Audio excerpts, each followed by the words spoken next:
بسم اللہ الرحمن الرحیم۔ السلام علیکم۔ تاریخ اور شہریت 7ویں جماعت۔ شہریت سبق نمبر 1، اپنے دستور کا تعارف۔ سب سے پہلے ہم دیکھیں گے کہ ہمارے دماغ میں جو سوالات آتے ہیں کہ ملک کے معاملات چلانے کے لیے جن قوانین اور ضوابط کا ضروری ہوتے ہیں وہ کیسے تیار ہوتے ہیں، تو انہی سب سوالوں کے جواب معلوم کرنے کی کوشش کرتے ہیں۔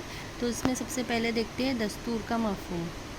ملک کے معاملات میں متعلق قوانین اور ترمیمات کو یکجا شکل میں جس کتاب میں درج ہوتے ہیں اس کو دستور یا آئین کہتے ہیں۔ ملک کے کام کاج سے متعلق قوانین کی تحریری دستاویز یعنی دستور عوام کے ذریعے منتخب کردہ نمائندے پر مشتمل حکومت یا سرکار تشکیل پاتی ہے۔ حکومت پر لازمی ہوتا ہے کہ وہ دستور میں درج قوانین کے مطابق کام کاج چلائے۔ دستور میں درج قوانین یا ترمیمات بنیادی اہمیت رکھتی ہے۔ حکومت دستور میں درج قوانین سے ٹکرانے والے دیگر قانون نہیں بنا سکتی۔ اگر ایسا کیا تو عدلیہ اسے منسوخ کر سکتی ہے۔ دستور کے قوانین کے موضوعات۔ تو دستور میں درج قوانین کے موضوعات کا احاطہ کرتے ہیں، مثلاً شہریت، شہریوں کے حقوق، شہریوں اور حکومت کے درمیان تعلقات، حکومت کی قانون سازی کے موضوعات، انتخابات، حکومت کے حدود اور حکومت کے اختیارات وغیرہ۔ دستور کے مطابق کام کاج چلانے کے اصول بہت سے ممالک نے اپنائے ہیں۔ اس کے باوجود مختلف ممالکوں کے دستور کی نوعیت الگ الگ ہوتی ہے۔ ہر ملک کی اپنی تاریخ، ثقافت، سماجی ڈھانچہ اور روایت الگ ہوتی ہے۔ اسی لحاظ سے ان ملکوں کی ضروریات، مقاصد متعین ہوتے ہیں۔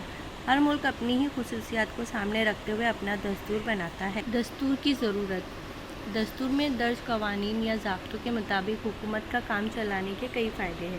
نمبر 1، حکومت کو قوانین کے دائرے میں رہتے ہوئے اپنے کام کاج چلانا ہوتا ہے، جس کی وجہ سے حاصل حقوق اور اختیارات کا ناجائز استعمالات کے امکانات کم ہوتے ہیں۔ دستور میں شہریوں کے حقوق اور آزادی کا ذکر ہوتا ہے۔ شہریوں کو ان حقوق کو چھینا نہیں جا سکتا، اس لیے ان حقوق اور آزادی محفوظ رہتی ہے۔ دستور کے قوانین کے مطابق کام چلانے کے لیے قانون کی حکمرانی قائم کرنے جیسا، کیونکہ اس میں اقتدار اور ناجائز استعمال یا منمانی کی گنجائش نہیں ہوتی۔ دستور کے مطابق حکومتی کام کاج پیش نظر حکومت پر عام انسان کے اعتبار میں اضافہ ہوتا ہے اور حکومتی کام کاج میں شریک ہونے والے آمادہ ہوتے ہیں۔ حکومتی کام کاج میں عام انسان کی بڑھتی ہوئی شمولیت کی وجہ سے مضبوط ہوتی ہے۔ دستور اپنے ملک کے سامنے کچھ سیاسی مثالیں پیش کرتا ہے اور اس سمت پیش قدمی کرنا اس ملک کے لیے لازمی ہوتا ہے، جس کی وجہ سے عالمی امن، تحفظ، انسانی حقوق کی حفاظت کا ماحول تیار ہوتا ہے۔ دستور میں شہریوں کے فرائض کا تذکرہ ہوتا ہے، جس کی وجہ سے شہریوں کی ذمہ داریوں کا بھی تعین ہو جاتا ہے۔ حکومتی امور یعنی کیا؟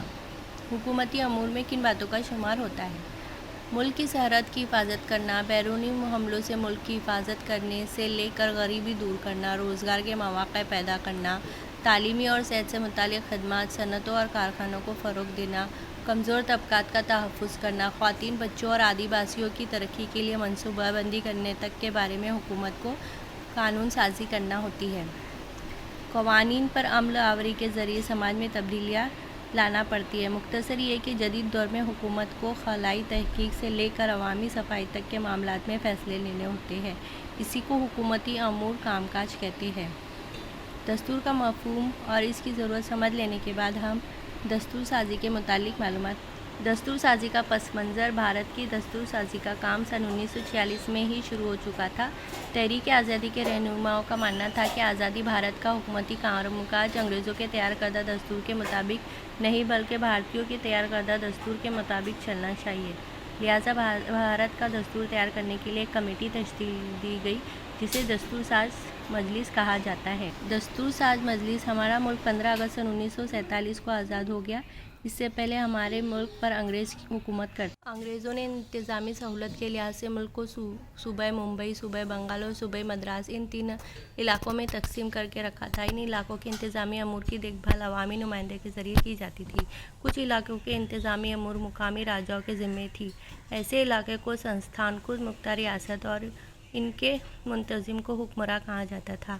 دستور مجلس نے ان علاقوں کو خود مختار ریاستوں کے نمائندے شامل تھے۔ دستور ساز مجلس میں کل 299 اراکین تھے۔ ڈاکٹر راجندر پرساد دستور ساز مجلس کے صدر تھے۔ ڈاکٹر بابا صاحب امبیڈکر کی خدمات۔ ڈاکٹر بابا صاحب امبیڈکر دستور ساز مجلس مسودہ کمیٹی کے صدر تھے۔ انہوں نے مختلف ممالکوں کے دستور کا گہرا مطالعہ کیا۔ انہوں نے دن رات سخت محنت اور غور و فکر کے بعد دستور کا مسودہ تیار کیا۔ اس مسودے کو دستور ساز مجلس میں پیش کیا گیا، جس کی ہر دفعہ پر مسلسل بحث کی گئی اور اصلاحات تجویز کی گئی۔ دستور کے مسودے کو اس دستور ساز مجلس میں پیش کرنے کا، اس سے متعلق سوال جواب دینے کا، دستور ساز مجلس کے مشوروں کے مطابق مسودوں میں تبدیلیاں کرنے اور غلطیوں سے پاک کرنے کا کام ڈاکٹر بابا صاحب امبیڈکر نے کیا۔